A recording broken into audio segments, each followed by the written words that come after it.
Welcome to episode number 142 of the Eavesdrop podcast. This episode is brought to you by Shopify, and we use Shopify. We've been using Shopify for the longest time. We have our honorable guest, Mr. Coach himself, Mr. Rambo, Rambino, Rambunctious, Rambalicious. I think I had like 3 more nicknames for you back in the day, but that's the one where we'll start. Rambino's the one I remember the most. Yeah, Rambino. Yeah. That's a good one. Yeah, so cool. Good. Wanted to say that this is episode number 142. In reality, it's 141 because we skipped episode number 100, which was supposed to be an episode of. It was supposed to be an episode of the Dynasty podcast where I sit, I moderate, and ask the questions everybody wants to ask. It was my idea. We're 40 episodes in, and then I got a text from Mr. Ian Crimsix fucking Porter. And then he talked about it, so I feel like I can talk about it too. Another thing is that I'm very protective over players, like all players. I'll never get into argument with a player because I don't want to ever affect, their value for what it's worth. But since is he announcing anytime? Is he going to be a player this I have season? no idea. No one knows, right? I don't know. Okay, so for the time being, since he isn't on the team, I'm gonna assume that he's not a player. So I'm gonna talk to him like my man, you know what I mean? I'm gonna talk to him the same way that I would talk to him in person, behind closed doors, behind anything. So I'm gonna read to you the text that he sent me. Oh boy, about the Dynasty fucking podcast. Right? First of all, it's episode 141. All right, episode 100 has been skipped because I was saving episode 100 for it to be the Dynasty podcast. It was either going to be the Dynasty podcast or the 60/50 podcast, where I bring Nate Shot, Scumpy, and Merc, and the original group, which I think is just as interesting as the Dynasty podcast. But so he hits me up, right, and he's like, I'm gonna send it to you. I'm gonna send it to you right now, man. So put it on the screen. Essentially, it says Lameo. This is Monday, August 22nd. Okay, so what's that? 2 weeks ago? Yeah, a couple weeks ago. Monday, August 22nd at 9:23 p.m. Mind you, I'm already in bed. You know what I'm saying? Yeah. Right. I haven't worn my eye mask so you can tell my puffy eyes. But he says, Lameo, did you see what I said about the Dynasty podcast? And then he did a /thoughts. ? And I'm assuming that's some Reddit shit. It could be, yeah. Okay, and I said, dude, I had to go look for what you said. This is on a Tuesday, the following morning at 6:47 a.m. because I'm a grown man. I get up early. And it says, dude, I had to go look for what you said. Ever heard of a copy-paste linky? Pasting a link? Congrats on your new podcast. New podcast. Mind you, new podcast. The Dynasty podcast would be great on the Eavesdrop where you can promote your podcast. He then replies with ZZZZZ. I've already done that sort of deal for a decade plus. And I say, I understand. Now, the way that he made it, the way that he said it is that he said, I've already made people money over the last decade. Right. Well, people have made you money also over the last fucking decade. Yeah. Secondly, is the same argument that I had with him, the same argument that I have with Seth, the same argument I had with just those two over these trophies. They're like, I should get that fucking trophy. I won it. You just sat on the sidelines. And I'm like, from the very beginning, OpTic had an agreement with every single one of his fucking players. You get 100% of your prize pool because you're the one battling out there. The organization, OpTic, gets the trophies. It's the hardware. Right? Yeah. The argument says, well, I won it. Okay, well then, who gets the trophy? Because you didn't just win it by your fucking self. No, of course. Seth helped you win that. Yeah. Formal helped you win that, and Karma gets it. I don't hear any about that. And he took 2 of the French ones. Really? Yeah, if they're in the back of his stream room, and I've never given him shit for it. You know what I mean? Because I just, I have respect for him. I appreciate him. I know that he's got his quirks. He's very open about the fact that he's socially awkward, right? And it's no story, and there's nothing. And again, I'm only talking about this openly because I know that right now he isn't a player, right? This dude. You know what I mean? And again, I want to be clear on this. I have no beef with Porter. I'll never have any beef with Porter because I understand that people have their quirks the way that I have my quirks. Right?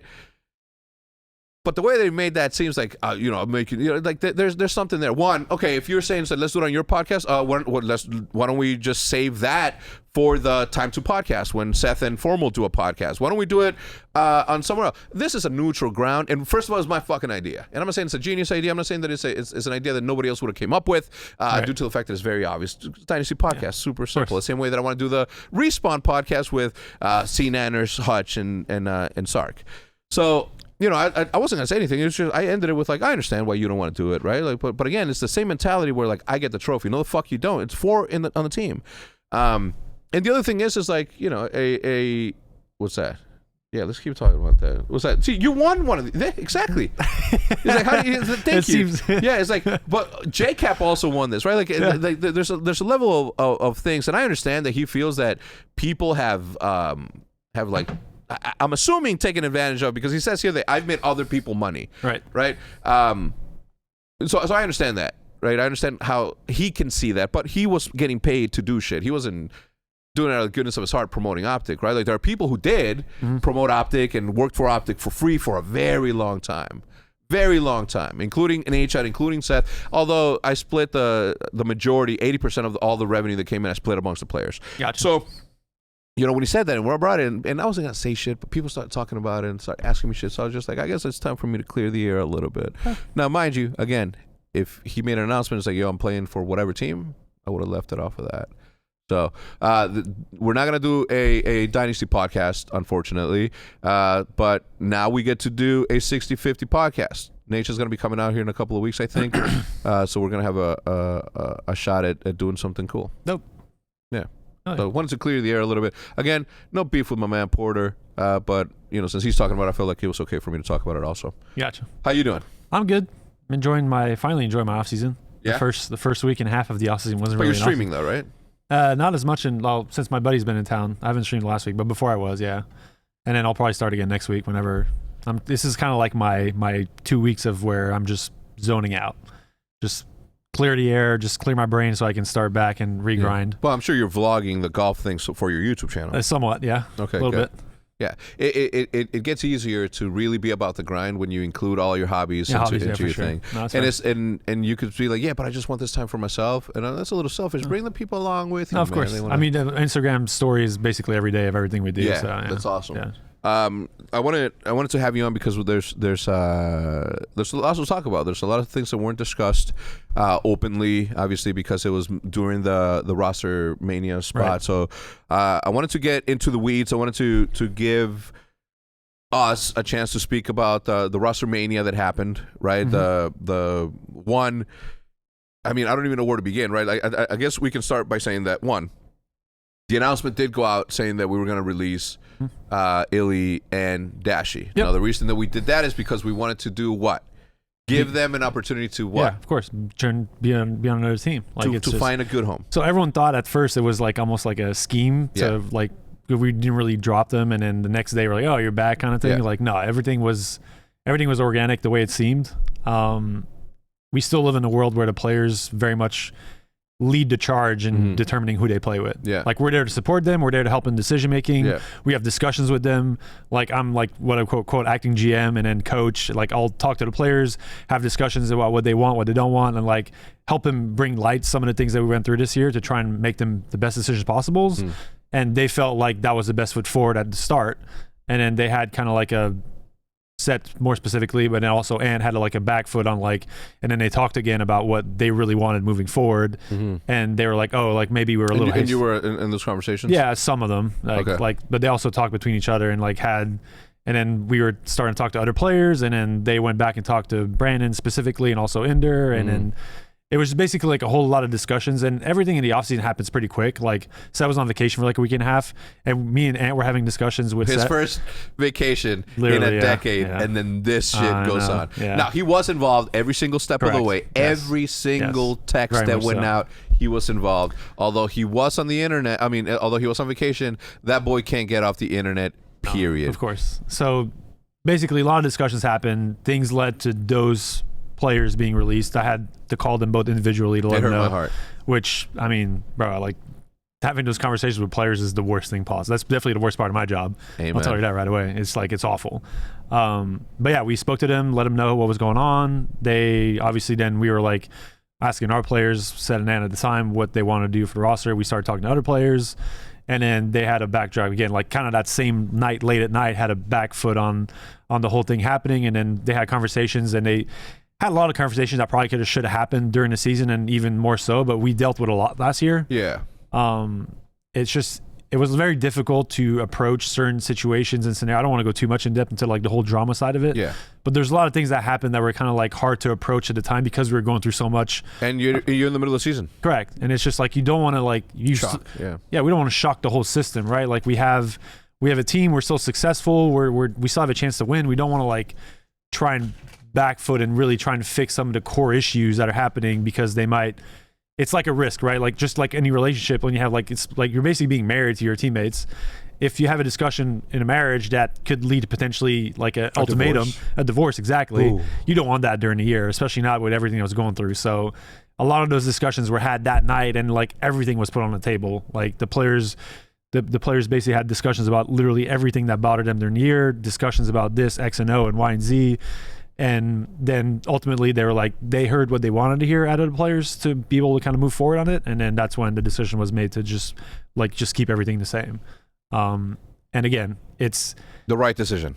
I think it is personally. 100%. I mean, like we did so good at the start of last year before we had Ender had his thumb issues, and our system and everything we did to me was like, I mean, you were there. Like we started kind of rough, but then as soon as things kind of started clicking and we won like 10, 11 games in a row, won a major. No, we were a well-oiled machine. Literally. So I think moving forward, as long as we've kind of already talked about like having certain things in place to not get to the point we got this year, regardless of whatever happened with Ender Stum, there's still stuff that probably could have been handled a little better from my end and from the player's end. Like there's learnings everywhere really. And I think that's kind of the point that everyone was happy with, is that like, look, like we clearly have the talent. We just need to make sure we all stick to our process and talk about our issues when they happen and not hold anything in. Because I feel like everyone in a lot of ways just wanted to like kind of try and keep things peachy, to where we didn't have issues that could lead. Peachy or PG? Peachy, like peachy. Just like peachy as in like happy, like Booty. sunshine and flowers, kind of like nothing's really that bad, we're good. Like, but again, you keep sweeping stuff under the rug, at some point there's a big lump and someone trips over it and it uncovers, and so it's this new day and age feeling stuff. You know what I mean? Back in my day, the coach told you to shut the fuck up. Back in my day, there was no coaches. The players coach themselves. Yeah. So yeah, there's so much. Hey, careful now. You're a coach now. Don't say that coaches aren't needed, man. Oh no, they're not. No, wait, what? No. That's not what he's saying. I'm not saying that. Like to me, it's just more so like again, I think some teams could like. The coaches has different roles on each team. Like some coaches on certain teams are more hands-on on what's going on. Some are a little more laid back and more like supportive. And that's kind of like, I think a point I learned from my coaching career since the last 3 years of coaches now is that like the start here, I feel like there's a lot to be hands-on as a coach because of the fact that there's a lot of learnings to do with the game. But as the year goes on, I think it's better to be a little more hands-off just because of like some of the things that are already been learned.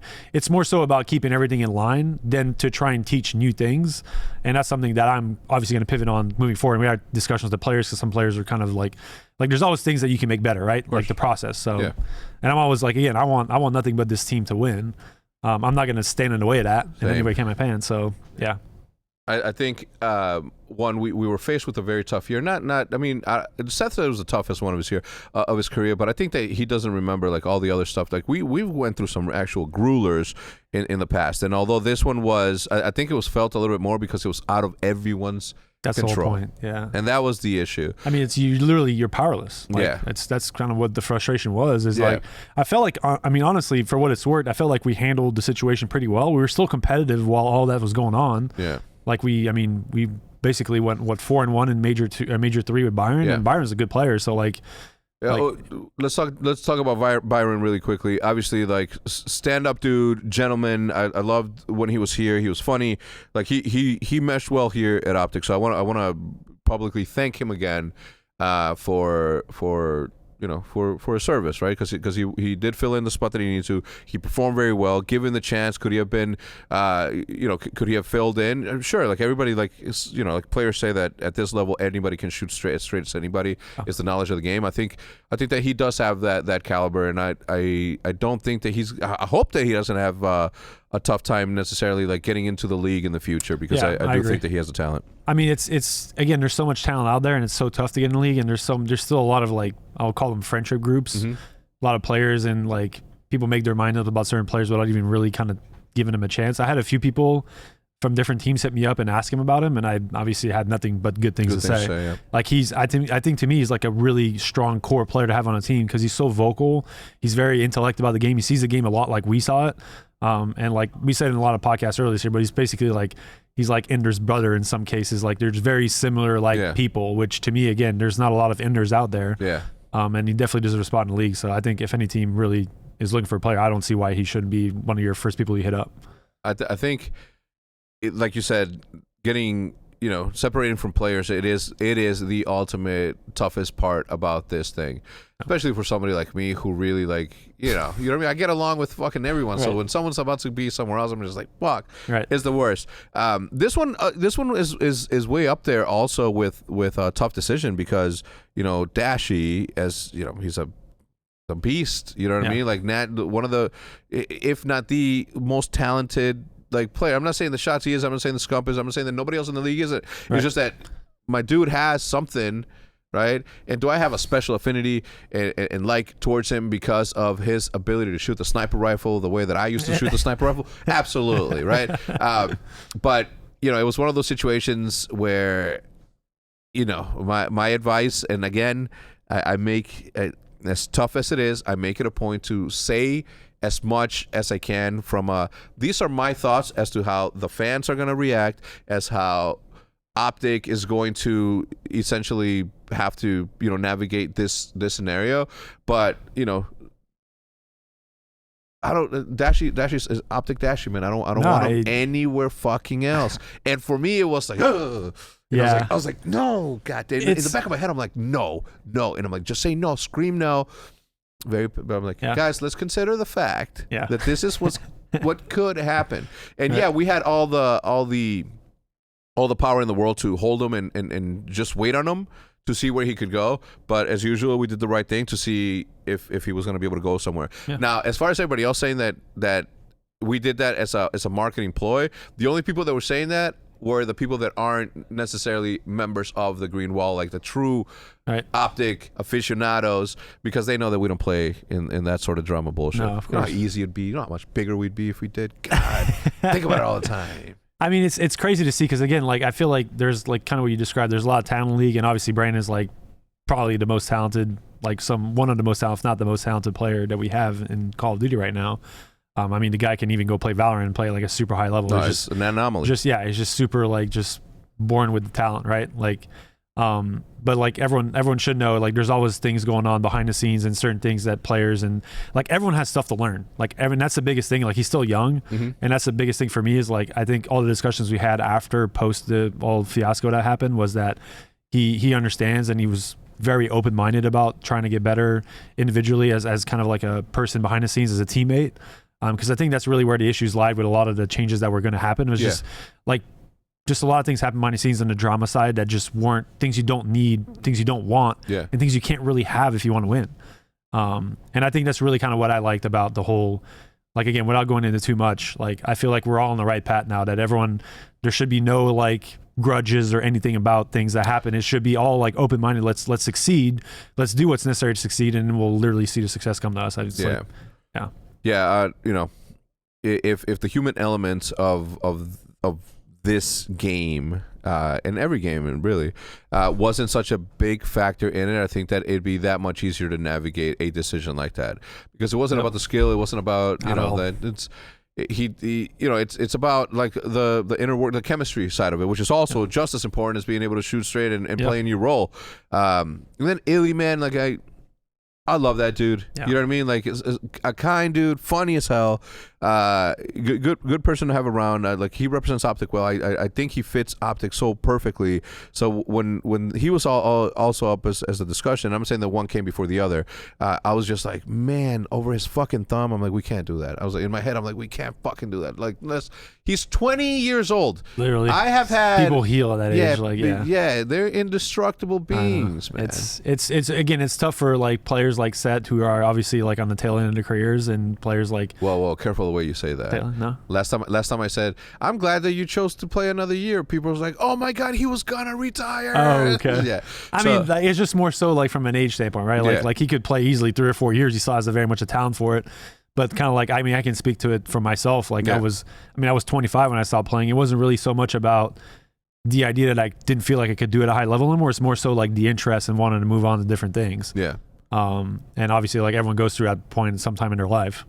So that's more the way I was saying it. Yeah. No, he's not trying to retire. At least not as far as I know. Yeah. Only I know those answers. There you go. Yeah, you talk about. Only I know the plan. But yeah, like Inder's a one of a kind, dude. Like there's very few people who have the mental and the aspects, the intangibles that you need from outside the game. Obviously, extremely talented, skillful player, but from a thought process standpoint, from an intelligence standpoint, and a game reading ability and communication standpoint, like he's just so far beyond what, like he's a player that you need on a team, and there's not many like him in the league. So yeah, look, if it was any other player that went through what he went through, I wouldn't have the same confidence that I do in him, right? Because of the mental strength that you talk about. I know that he is very good in compartmentalizing that one thing that happened to him and say, I'm not different now. This is healed, and I am going to continue to go. Yep. Other people, maybe me included, I don't know, would be like, fuck, man, I missed that because of my thumb. Right. And it's like, and you need a mentally sound person in order to sort of overcome that mental sort 100%. of block as and for what it's worth, like even he was still going through like issues during the end of the year, but like he was dealing with it in a good way. Like I think there's only one moment that would kind of like maybe like things shouldn't have been said the way they were said. Definitely not on stage. No, yeah, it was pretty close to that. But we won't go too much into that. But yeah, and it's not. You see us laughing about it. We're not. Please, and I know that videos are gonna come out. Duh! I hate those. Like, make your own fucking content. Yeah. No, but I love that we kept the same team. Again, Brandon, just incredible talent, and I feel like again, as long as everyone, like same thing with Inder, like everyone's open to learning and bettering themselves as players and as persons and as teammates, so that we can get to where we want to get to. Because that's really the only hurdle that I felt like we went through last year. Like even after, like even with Inder out and we had Byron, it was just like felt more like kind of a team chemistry thing, like discussing and the process we were going through to try and get to where we wanted to get to. That was the issue, not the skill or the talent. Yeah. And like that's kind of how this league works. Like every team, like even FaZe this year, I would argue they were still the best team this year from a whole year standpoint. They didn't win the last two events. They got second, 5 out of 6 events? That's just insane. Like on the game we were playing. That's 50-50 scenario. Literally. And they still went through a change. So just kind of show you guys like it's never so much, like the changes that happen are never so much about skill or talent. It's always just something that you feel is missing in the intangibles from a team vibe standpoint or team just communicational standpoint that will lead to these changes. Yeah. And yeah, I'm glad we went through what we went through, because I felt like if we just decided to keep the same team and nothing was talked about, I felt like we would have had to have those discussions at some point. They made it went the wrong way. So like as dumb as it sounds, it may have been a blessing in disguise to go through it the way we did to go through it. Yeah. I wanted to bring up my text conversations from that 1 week, just so I can refresh myself as to how things happened. Right. But it literally was like a literal up and down roller coaster of not just emotions, but like, fuck, to have to retract the statement of us letting them go, and then them, timing and talking, and people will say, "Well, you're the boss. You got to tell them what to do." Like, do you understand the mental chess games that we have to play to make sure that everybody's opinion and thoughts are brought into this thing? Like we got to be who we got to be because we discussed it openly always, and everybody's opinion matters, and we talk it openly. So for me to just be like, "You're gonna do this," period, like it doesn't work, because at that point, if I would have said, "You're sticking together," none of the stuff that happened that you just talked about would have been aired out, and nobody would have gotten on the same page, and they would have just been like that. So yeah, no, I'm glad that it happened the way that it did. Now that it's it's done. Now that it's done. Clearly, it would have been better not to go about it the same way. But like, what's fucked up and annoying, right, is that it was literally an hour later after we said. A little more than that. Yeah. What for you? For me, it was literally an hour later. We're like, "Yo, we've been talking," and I'm just like, "You," and I was like, and I was so mad because I am very overprotective over OpTic, and the second that announcement went out, I was like so sad. I feel like I did a good job of keeping you in the loop. You did. Yeah. Thank you. Yeah, I got you. I got you back.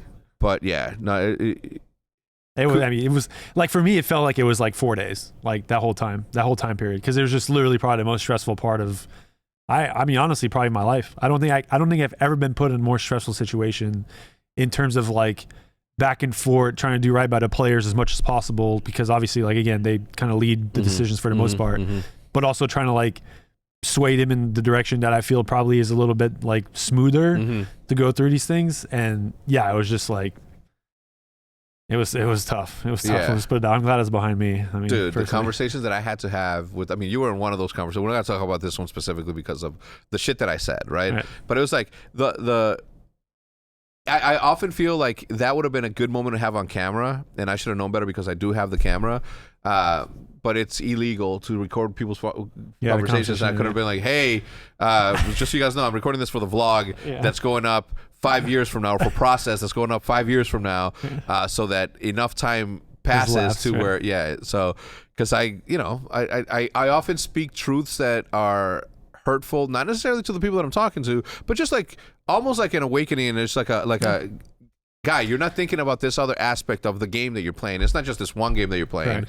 It's not just Call of Duty. You're playing like an overall, what does your future look like after this? Yeah. Right? And look, if you look at what's happening now with the players that the sort of caliber players that are out there right now that don't have, you know, jobs, and the people that have retired or the people that have gotten dropped and gone into content, like, think about how much easier it would have been for them if they already had that fan base or that sort of done as you go into your twilight years. So that the fact, and the other thing is that the fact that all the other players in the world that have seen that are seeing this happen, they don't put themselves in that shoe by saying, it's like, yeah, I have a salary right now, but that dude had a salary there also.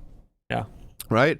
So I don't know. I feel for every player, because I do wish that they understood that, unfortunately for everybody, fortunately and unfortunately, we happen to be in the building phase of this industry, which means that we have to do and build the platforms that we got to build for everybody to benefit in the future. It's crazy that you talk about it that way, because I feel exactly that way about when I played. Yeah. I mean, we were talking about like the trophy, for example. Yeah. Like, I mean, like, I wasn't getting salary when I played. Yeah. Like, I was playing for prize money. Like, you guys are supporting us with like travel expenses. And then beyond that, it was like, hey, like, you better stream, you better make videos if you want to make some guaranteed money, because there's no guarantee you're going to the tournament and win. And if you don't win that tournament, then you're not getting crap. Like, it's just. And now 7 years later, as we sit here today, who was right? Yeah, no, I'm 100%. Yeah. You know, think about that. Yeah. And not only that, but by allowing yourself to build your brand, like, it's counterintuitive for a fucking team owner to tell a player, build yourself up so big that you're gonna use it against me when it comes down to the negotiation and me fucking having to pay you what I gotta pay you. Right. You know what I mean? Sometimes at the detriment of the business. But you also benefit from that, like, from an owner standpoint. You benefit. Like, there's but you want the mountain, right? But you can flip it both ways. I get it. Yeah, no, it's a symbiotic relationship that where everybody can benefit if they just apply to do the work. And I know that you can. It's really easy to see and say, "Well, I'm a pro player. Period. That's all I'm supposed to do." Yeah, man. But think about what happens when 35 comes around. I'm 42 years old. Yeah. My brain is still at 26. It went by so fast for me that if I wouldn't have taking the time to take care of my money first and take every single opportunity to give myself the comfort and the peace of mind that I can make decisions based solely on what is good, what is right for OpTic, instead of like, man, I need this money. Right? Makes sense. And I implore people, please build yourselves up, man. Yeah. And people get mad at me. Pro players used to get mad at me for me saying, well, create content. It's like, well, I'm a pro player. I shouldn't be doing that. Yeah. And I'm like, guys, I'm not telling you give me 10% of what the fuck you're building. But do it for your fucking self. Yeah.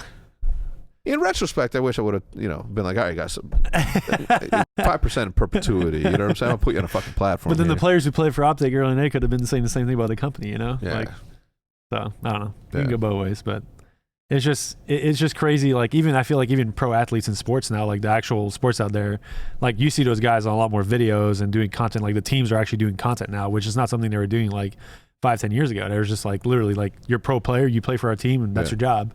Yeah.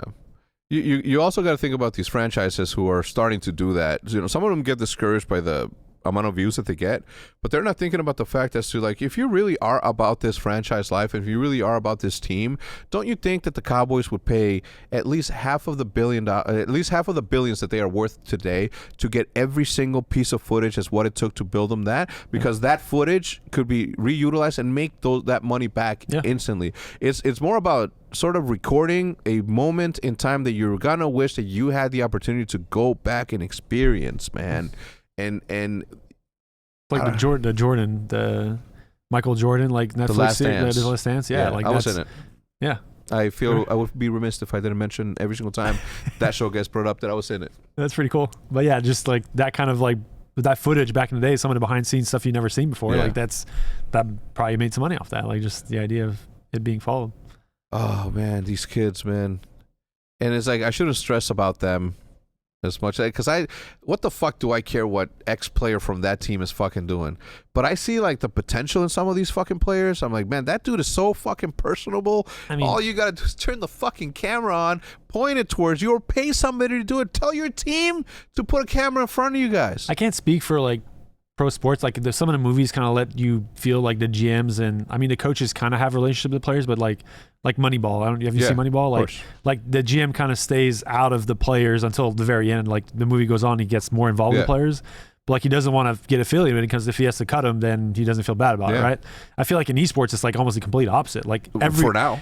I mean, for now, but everyone, I feel like everyone in the tree, beyond maybe besides maybe the investors, like way up top, are involved with the players. Like, you have a relationship with players. You talk to them. You build friendships with them. I travel with them. Yeah, literally, like you're talking to these guys. Breakfast with them almost on a daily basis. Yeah. So it's we treat them a lot more like I feel like esports. I mean, at least for at OpTic, I feel like it's like the family aspect of it, and just for better or for worse at times. Because again, if you have to cut a player, it feels really bad. But yeah, I think there's something there that to me is just. Like that's kind of why I feel like we just care so much about everything, because of the fact that they're not just numbers and people that can bring you wins. No. They're just literally people. Will be that though. You know what I mean? At some point, maybe. Yeah. I don't know, dude. I part of me feels like no.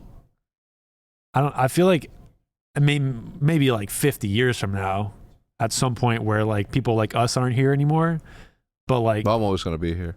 I'm timeless, baby. But even then, I just feel like it's a culture thing. Yeah. Like it won't be like this. It won't be like this the same way that the contracts weren't a thing before, but they are now. This will become a thing. It's happening right now. I'm gonna prove it to you. You want me to prove it to you? Prove it to me. I don't want to say Empire, right? But let's say, and I don't want to call out. And let's go into a different esport. Okay. I mean, I guess just use a random, like just hypothetically put like. Let's say good esports. Okay. Right? Good esports. Good esports. You think their owner travels with them everywhere that they go? How much FaceTime do you think that those players that are currently playing right now have this sort of thing? Right. So what I'm talking about, where they are just numbers on a table, that is a fact, and it's happening fucking today. Maybe not the owners, but like GMs, coaches. Like people who are directly involved with the players, I feel like there's a more closer affiliation to the players and like their mindset. Like there's parts of me, like for example, last year I went to the doctor with Ender. You think the head coach in a professional sport, like they're gonna ask the doctor what he heard of them. I used to take Maxwell to the dentist, dude. That's what I'm saying. Like that kind of stuff, the core relationship between the players and everyone up top, going away. You think it's going away? 100%. I mean, I guess I don't know. I just feel like because like for example, as a guy that predicts the future, I can tell you that's going away. Okay, I just see it. You're good at predicting the future, but like for example, like Ender, right? Ender had these relationships with me as a coach, and I've been with him for 3 years now. You think that let's say when he's done playing and he coaches, he's not going to have the same mentality going forward, and then the players he coaches won't have the same mentality going forward as well? I feel like there's a cultural like build up there that would make it to where it's sustained, as long as those players are getting the same or given the same kind of attention to their players past that. I don't know. Hopefully. That's the hope. I feel like there's something there to me that's like just cool, and that's one of the reasons why like esports to me is a little different than them, but and I don't hear no bullshit about I'm busy. All right, I'm running businesses. I can't fucking go. I have. Yeah, you do a lot. And I create content. And you do vlogs every day. Yeah, you know what I'm saying? People, well, no, right now the vlog gets to suffer because, you know, there's a lot of cool shit happening with OpTic that needs my attention. Right. And it's the off season, so it's harder to, you know, sort of interact. But again, it's about the effort that's put forward, and some people just like, you know, maybe they will get there, and maybe that will be a thing, but it's something that needs to be constant, right? Like it needs to be felt as though everybody is on the same book and is sort of fighting the battles that need to be fought together, as opposed to like I'll do this and you do that. Right. Once you get to a level of comfort and a level of sort of familiarity with the people around you, then I think that it's an easier opportunity for to be like, all right, you handle this bucket, I'll handle this bucket, and then we'll come in the middle and then mix it all up. Matt, can I get some water?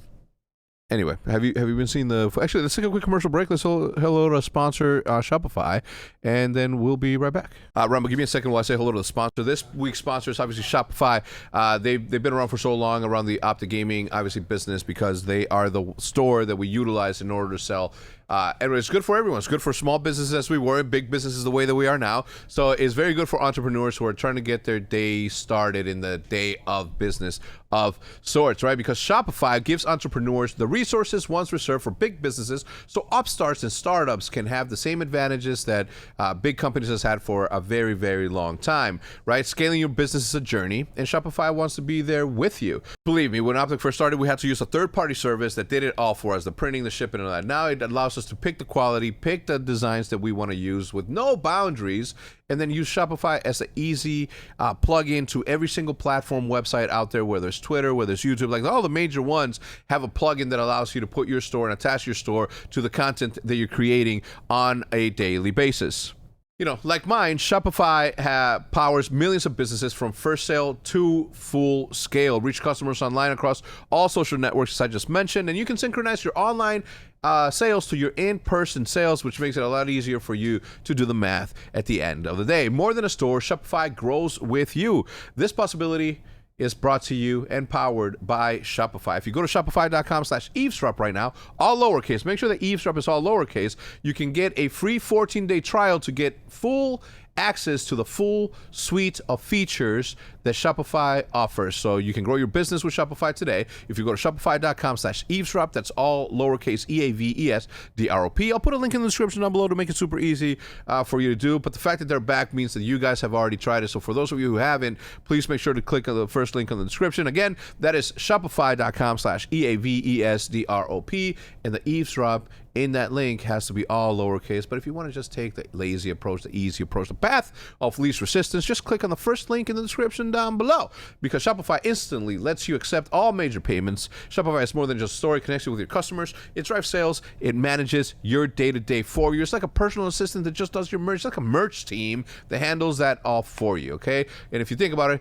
Shopify has thousands of integrations and third-party applications from on-demand printing to accounting to advanced chatbots and beyond. Again, shopify.com/eavesdrop. Back to my man Rambo. So again, thank you to Shopify. So again, huge shout out to Shopify, and thank you to Maddie for bringing it on. Happy birthday, Matt. Happy birthday, Matty Craig. Matt Craig's birthday, 26 years old. 26? Damn, you're a spring chicken. 26 years old. I'm going to tell you, when I was 26 years old, I just bought my first townhouse, and I was about to get, sort of led down this path where I thought everything was going to be okay. That's pretty cool. And then the housing market crashed. So don't get too fucking comfortable, man. That's what I'm trying to say. I was in the mortgage industry. That's what I'm saying. Cool. Anyway, what's up? What do you think about the new Call of Duty? Have you been seeing the gameplay? Have you played it? I played it. I played one of the alphas early on, and I didn't install it. I mean, it's very much like Modern Warfare, like the one from a couple of years ago. The Gun Runner one. Yeah, the Gun Runner one. Yeah, like. Can they fix snipers finally? One shot, headshot, please. Did we ever have that? Call of Duty 4. Battalion 1944. No, you got kills for getting in chests on COD 4. It wasn't headshot only.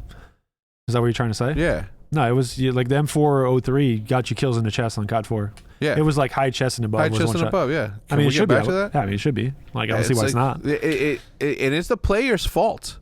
Listen, I'm gonna be honest, man. Some of these fucking player committee bullshits, like it's messed up. I literally at the beginning of this, like, I don't like to talk shit to players because they're players. I was gonna say, yeah, you're flipping. But I think in this case, I have as a player. I'm talking as a player, and as a player. You cannot tell me that what you think is more fun for you, that it's going to be good for the audience. Don't give me that bullshit. You do not. And I say, how many times have I said this on the podcast, man? On 141 podcasts, I've said this shit a million times. Like, the fans should decide if we should have, snipers and we're still in the world where, like, I mean, you're talking at the pro level, right? Is what you're talking about? Yeah. So like we're still in the world where, like, the dev's idea of what the game should play at obviously is, like, I mean, they're catering to the mass, right? So like for what you're describing as a hardness to shoot, because it's a harder way to get a kill, are people going to use snipers if I make it this hard? Like I was on a dev world for like 5.5 years, and I was tuning weapons, and I can tell you right now, like the mentality and the catering is really just towards the mass to make people use as many different weapons as possible. If I'm going to make this weapon that's hella hard to shoot, like you might release something in DLC for that, but when the game ships, you want as much evenly used weapons as possible. At least that's the mentality behind the scenes. For better or for worse. But at the pro level, obviously they're like, yeah, like if this thing's too easy to use, I get a one shot everywhere. Like we did like Cold War, for example, the snipers are like super easy to use. Yeah. So if I give this in the hands of like Dashy, this guy's never gonna miss. But part of it is also because we don't use smokes. Like smokes are just like smokes. But that's because they were broken. I mean, for the last couple of years, you can kind of see through them if you're inside of it, which is a problem, right? Yeah. Like smoke should be a wall. If I'm inside, I can't see outside, and vice versa. And it's just, I don't know why they're doing it that way. Maybe they're trying to get more people using smokes. But to me, that's really the core issue. If the smokes are in, then snipers should be in. But when you have snipers without smokes, it just makes it more difficult. Like we saw a little bit last year. The maps weren't that bad for snipers. But like we saw in Tuscan, for example, like if a sniper is holding a lane, like that guy's gonna get kills. Like it's just nothing in between. And I know that at this level, right? I'm talking as a literal casual, and you know the slashers, the Icemans, you know, the people at that level who sort of like help make the rules and the GAs. Obviously, they use these weapons in a completely different universe that I do, right? And so I do respect the fact that they know better in that scenario, but that's just like, you know, take it easy a little bit, right? Like I feel like we're missing the David Vonderhaar. I'm gonna talk to you like the fucking man that you are, and you're fucking wrong, player 1. You're wrong, and a moron, player fucking 3. This is how it should be. Here's the fucking math. People forget that in Black Ops 2, Vaughn and like the league, basically, like the higher ups are the ones that shoved score streak down our throats. Like we weren't about it. No. We're like, what is this new thing? This Fuck thing that. you're including that can literally snowball a game into winning. That, yeah. Did it make the game more compelling to watch? Absolutely. Did players like get used to it and didn't start hating as much? Yeah. Like there's still the core like old guys who probably like the JCaps are like I hate this. Like I don't want that. Like I love Jacob. Old ass Jacob. Old ass Jacob. Shout out Cap. But like in general, like it's just like that kind of stuff is needed for a viewership standpoint. Like people forget, like especially the players, what are we doing? We're entertainers. Like we are creating a product. You're getting paid based on a product that is watched. You make it boring. You make the gameplay boring and like super stale to watch. People won't watch as much. You're not going to make your money in 5 years from now because the link's going to be dead. So it's like there needs to be a more understanding of like, I think there's a limit, right? Like there's certain things that the GA to me is like, it makes sense. Like it's just really like it's unplayable to that amount. But like in Black Ops 2 we use shotguns. Shotguns haven't been in the game forever because because if I'm close range, he's gonna get a free kill. But if he's not close range, he's not gonna get a kill. So don't let him get to that point, or just don't go into that space if you feel like he's gonna be there with a shotgun. It's just like they're so, to me, the player base is so scared of not versatile, but like diversity and gameplay that can change certain aspects of the game. Like they want to be able to do everything at all times. Which I don't know. Like you can argue that the skill gap may be increased by a little bit sometimes, but I definitely agree from a gameplay standpoint. It's more stale. It's not as enjoyable to watch. You want some aspect of like not RNG, but like you want an aspect of like I made a good decision with what I got. I'm using my equipment to the best. Like as a viewer, I'm going to relate to that because it's cool. Do you think that I was watching a Shotzi video because one of my favorite things to do ever is watch Shotzi. He's fun. Not because of his movement, not because of his shooting, but the way that he sees the world is fucking amazing to me, right? But he asked, he's like, imagine if the developers actually put all of the 100% effort only into competitive Call of Duty, right? Do you think that there's ever going to be a point, you know, where team deathmatch goes away and it's strictly competitive Call of Duty and Warzone? You see, I've always felt like, and one of the reasons why I went into the dev world was to try and like be the guy on the inside, to try and cater to help like people on the inside understand like what my passion is for esports and like helping grow and understand like what parts of the game we can build for that. I don't know if there's a world where that's ever going to happen, period. I still think there's a world where the two can meet a little closer. Like think of COD 4, for example. Like COD 4, like sure, okay, TDM as a mode is something that a lot of the mass likes to play. What was the second most played mode in COD 4? Second? Domination. So Dom, we played Dom competitively, right? And the rules of what we played Dom were pretty similar. The things we used when we played competitive back then were very similar. Like we did no claymores, and that's about like, I mean, there's certain perks we used and didn't use, but besides that, the game we were playing at the core was very much alike the actual game that the casuals were playing. Yeah. So if you're a casual player and you watch competitive, you're like, oh, like this is pretty much what I play. Mm-hmm. The issue now is that we've gone so far off the rails because Call of Duty has increased so much of this assets of like claymores and like gamma bombs or whatever, like a bunch of equipment and like things that you use that you just that destroyed a skill gap, right? Like Call of Duty's kind of strayed away from like catering to like just a competitive game. Now it's more like catering to the casual player so he can get on 5 minutes a week and get 5 kills and be happy about it, which I think is really where, in my opinion, the issue lies. If you look at like, and I'm not gonna like the whole rabbit hole of like why is Call of Duty not as popular as it once was is a whole discussion separate to have. Yeah. But I feel like to me there's something there that like the mass plays COD to compete. Like people want to compete when they get on. They want to be able to kill that guy, and I want the interaction of killing you. So like for example, Vanguard, the time to kill was instant. It's like if me and you go and shoot each other, like I see you first, you're probably dead. You don't have time to shoot back. Where's the fun in that? I'm not really getting enjoyment out of that because I just killed you for free. Sure, I got to kill. My stats are cool, but like I'm not getting the whole like the dopamine of like having that interaction with you where we shot each other, we drop shot it, we jump shot it, all this cool stuff that happens in COD. It's just kind of going away a little bit because time to kill is quicker. There's a lot of things that you get kills with that aren't necessarily you're doing. The kill streaks are just automatic. Like when kill streaks and score streaks were first about, like I think was there was the plane thing in Modern 2 because Modern 2 was the first game we got the kill streaks. There was like the hover plane or whatever. That was like the only streak that was it Harrier? No. Yeah, Harrier missile or whatever. Yeah. So like you would use it, you would place in a spot, but then it would do itself, right? Yeah. And it would get you kills. But besides that, like everything else was something you had to interact with. Yeah. Which I think that's like from the casual, like the whole GA thing, like if there was a world where COD still catered to the mass, still to the casuals, but laid back on some of the stuff that was just so like against skill gap. Yeah. To me, there's a world there where it's still popular, still mass, because we don't want to lose the mass. No. If you make a game that doesn't have TDM, then yeah, like the mass probably isn't as interesting to this. You might grow a new audience, like you might pull some Valorant guys or people from other communities to play it. That's what I mean, though. But right, it's almost impossible for them to see the reality of things. And again, I don't know how many zeros and ones it takes to make a fucking grenade bounce off of that, or the gravity components and science that goes into creating a video game. A lot.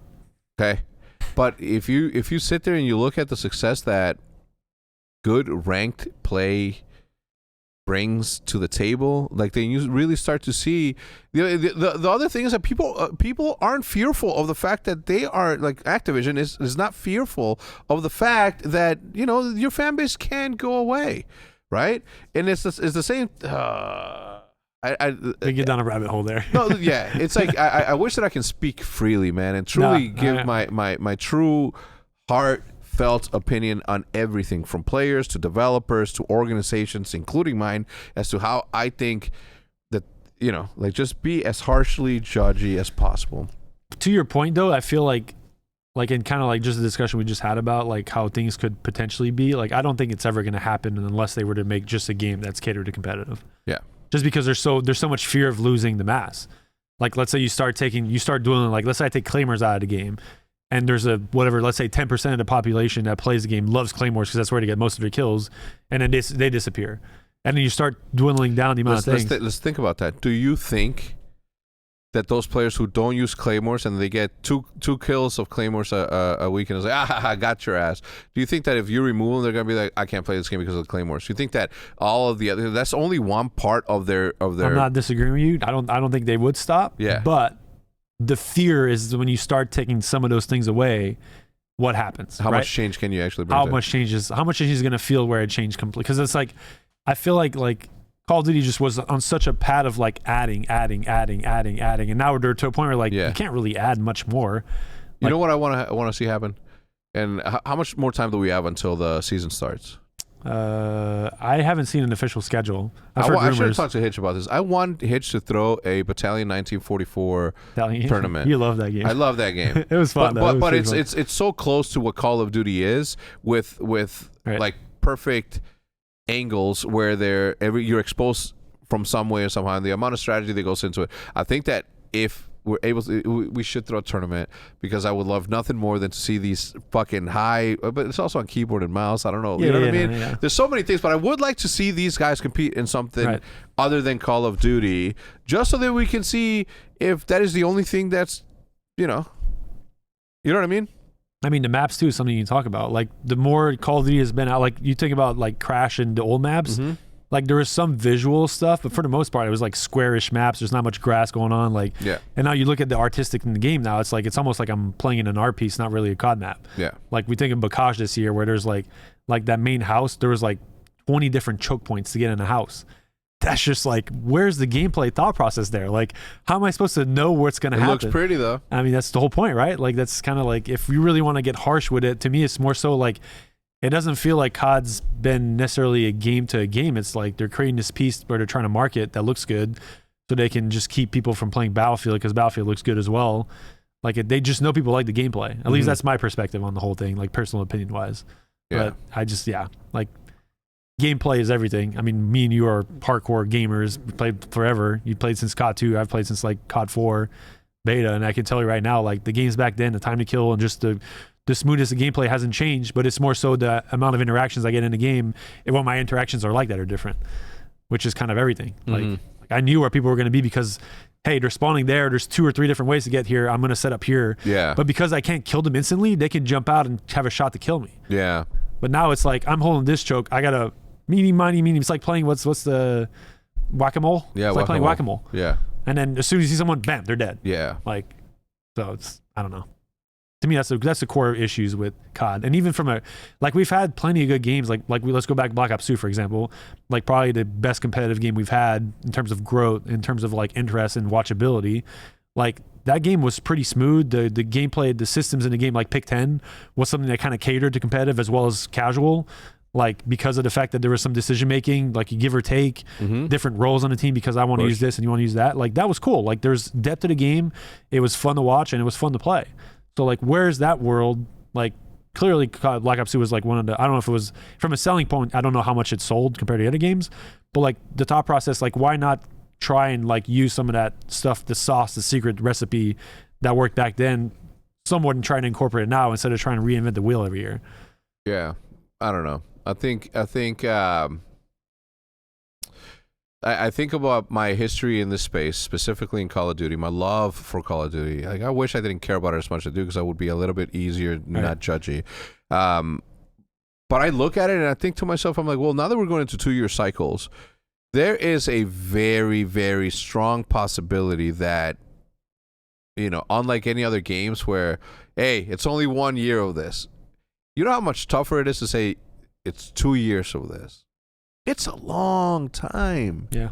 So, and on top of that, that's like so much unneeded pressure to the developers, to the artists that are getting this done, for them to be like, all right, well, you know what? We not only do we have to be more creative as to what the 2nd, 4th, 7th offering of this same game and maps and everything that goes into this 2-year cycle, but for a player, for a spectator, like how many times can you play the same map before you're just like, wow? So unless this thing is the best Call of Duty that's ever existed in the history of fucking Call of Duty, and the engine is the same as Warzone, it's gonna be a fallout. I mean, to me personally, it's like, and this is my message to the devs, don't be scared to make changes when the game comes out. Like because if they don't have it from like for like you said, a year cycle, if you don't have the perfect recipe at the start and it's good enough, you're not gonna like try and mess with it, right? But if like, let's say like for example, Vanguard last year to me needed a lot of like tweaks and whatnot from a gameplay standpoint, like this in the 2-year cycle, you can't be scared to do that because you're just literally gonna lose your entire audience if you just don't make changes that are better for the game. Yeah. But it also opens up cool opportunities. Like you can just really, like if you have a good core game and let's say the maps are issued and you have time to make new maps. Yeah. You can just try and increase like certain elements of the game. But yeah, that's interesting. I don't know, man. I don't know. Let's say, are you a half empty kind of bottle for the next year or a half full? I mean, after this year, I'd rather not raise my expectations. So I'll probably go on the empty side, but I think I like I don't think the 2-year thing is going to be bad for us, personally. I think there's a lot of things to gain out of that rather than just constantly changing new games. Because again, like you said, it could be bad and it could be like technically bad, but it could also be better. And if it's something better, then we just like, we have a good product for 2 years we can play and we don't have to worry about the whole new cycle. We can just like, let's say at the end of the first season for competitive, we can just refresh the map slate. Let's say there's 4 or 5 new maps come out. We can keep the good ones we had and add some good ones, and the next year's gonna be even better than the first year. I'm not nervous. Sound nervous? There's nothing for me to lose or gain. Like my life doesn't change whether or not this game is successful or not. Unfortunately, I say unfortunately because I wish that I was more passionate when there was a bunch of shit on the line. Not that I'm not today, but you know what I mean? So I often find myself thinking, how much longer can we sort of be okay, especially after putting as much money as we did into this thing. I hope that 2 things happen, right? At release or at announcement, or give us a sign. Is it on the same engine for Call of Duty competitive and Warzone? Because if it isn't, you already missed a fucking. Pretty sure it is.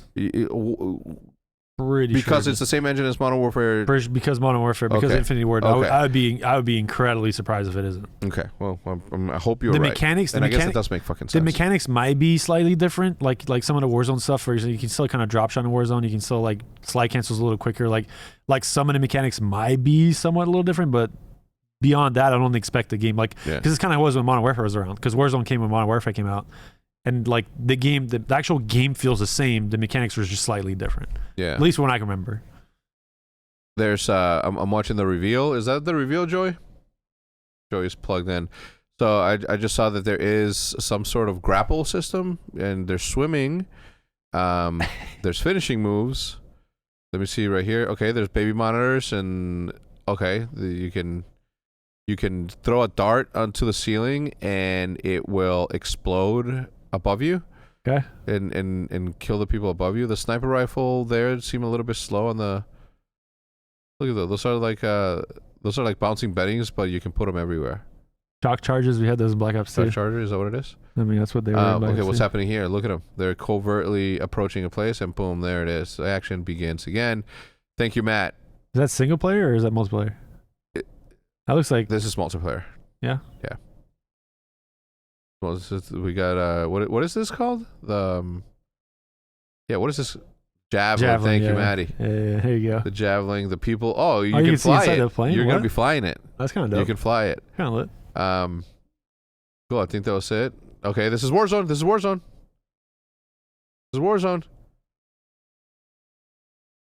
That is sick. So I'm assuming same engine. There's cars. There's shock chargers. Ooh, a drone. Fly it into the plane, blow it up. A drone with C4 attached to it. Plane helicopter. Oh, cool. There's the water features that are happening on there. Oh, if you guys are listening to this, you might want to get back to. Oh, how many? Okay, so same. What do you call it? The gunsmith. Yeah, the gunsmith is the same thing, which is good. I like it. I personally don't. You don't like it? You just want to have one solid arm? I don't. I'm not saying one. I'm not saying one, but like the bajillion amount of options to me is just so complicated for no reason. Customization of it, you mean? Like, yeah. Yeah. Just, I mean, again, like you end up like there's always like 1 or 2 builds that end up being the better builds. Guess how many people are watching it right now on Twitter? Is this Twitter only, Matt? Guess how many people on Twitter are watching? I see it. 2,900 people. Can you go to YouTube, Matt, and see how many people are watching on YouTube? Gotta be more. Shout out Miles the Ross. Who's in the back talking shit and playing? Do you see anyone that we know right there? They have like a Warzone thing going on? Is that what it is? I don't know. All right, so we have 360. Okay, that's good. That's good. 18, 5. Yeah, so cool. People still care. People still care. Yeah, it looks like every one of those are a station. Yeah. That's kind of lit. This is Call of Duty Next. Is this where they had COD XP? It looks like a hangar. Yeah. I'm so sad I missed that event. I'm sad that, I wish I would have gone to this one. Look, am I hopeful that it's good? Yeah, I am, man. I hope so, man. I do. Am I holding my breath? A little bit. No, I don't know if I'm holding my breath, man. I am. I don't know. Anyway, I do think that I'm not nervous, but if you asked my 2015 self if I would be nervous if I was in the position that I'm in right now, knowing what I know, yeah, I would be. I would. because there's so much at stake now, right? Like we've come this fucking far along. God damn it!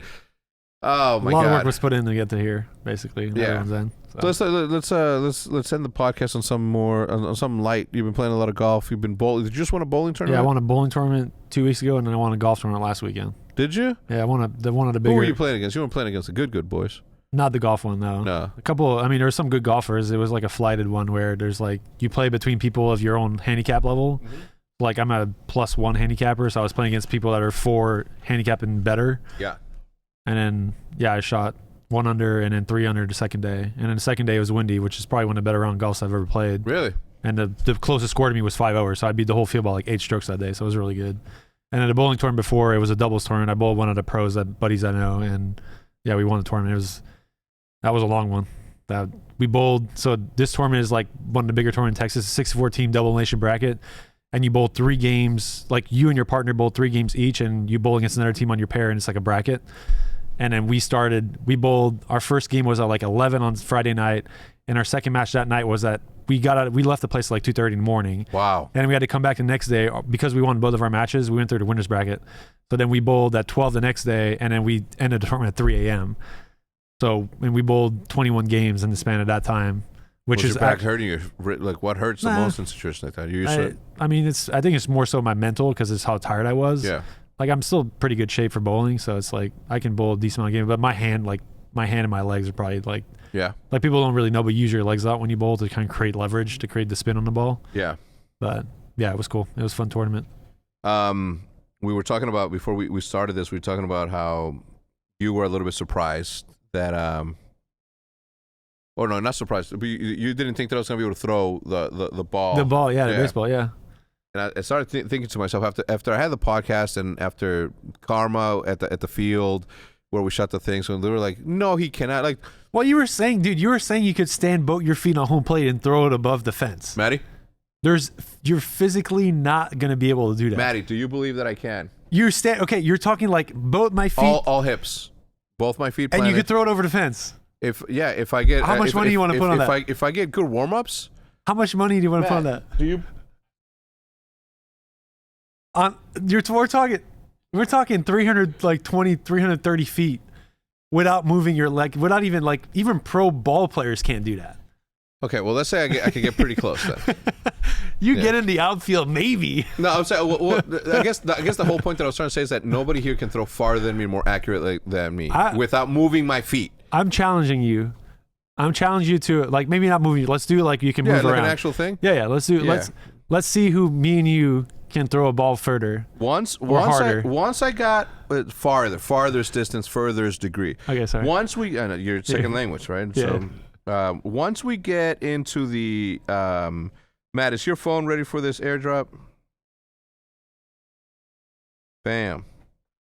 So I was after I got my warm up in, and I didn't throw hard at this dude, right? This is a professional baseball player, and we recorded a little bit because I wanted to have this when I do the vlog of that, I wanted to sort of call back to, I went there to just make sure that I wasn't, But again, for me, the amount of people that doubted whether or not I could throw a ball, caught me off guard, and it wasn't until later on that night where I was just like, isn't it, why is it that far-fetched? Right. For people to, for me growing up when I did, someone throwing a ball was no one gave you props for that. They gave you props if you threw the hardest, the farthest, and the most accurate. Those are levels of degrees that you can, but just to throw a ball down the pitch was fucking mind-blowing as to how many people were sort of fucking confused.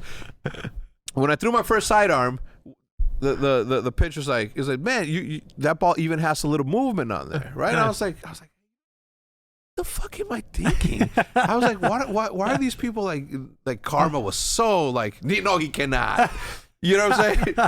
Maniac was like, no, he cannot. But and Maniac seen me play ball. You know what I mean? It's again, even in my condition, 20 pounds overweight, I can still hold my fucking own. No problem. Look at this. Right here, I wasn't even stepping into it. And right here, I was just literally just loosening up my arm. There's the sidearm one. I wasn't even throwing hard there. The dude says that he believes my 81 mile an hour fastball story, and I was like, it's not a story. It's not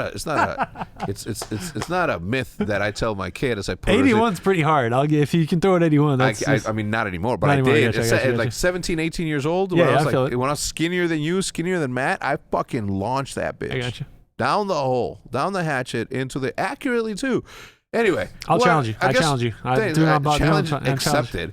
I guess where I was going with that is that I guess is this day and age of people that play video games and never really went outside and shit like that. You know what I mean? Right. I played baseball. Yeah. Okay, dweebs. Fucking nerd. Anybody that said that I didn't know how to throw a ball, I can already tell that one, your high school wasn't as fun as my high school was. Didn't have several girlfriends the way I had several girlfriends. Oh my goodness! Literal dweebs. Here we go. For those of you who believed in the 42-year-old phenom. There you go. Shout out to you guys. Anyway, thank you so much for tuning in, everybody. Thanks again to Shopify for sponsoring the podcast. Rambo, always a pleasure. I'm happy that you're back on OpTic. I know you've been here for a minute now, but I do.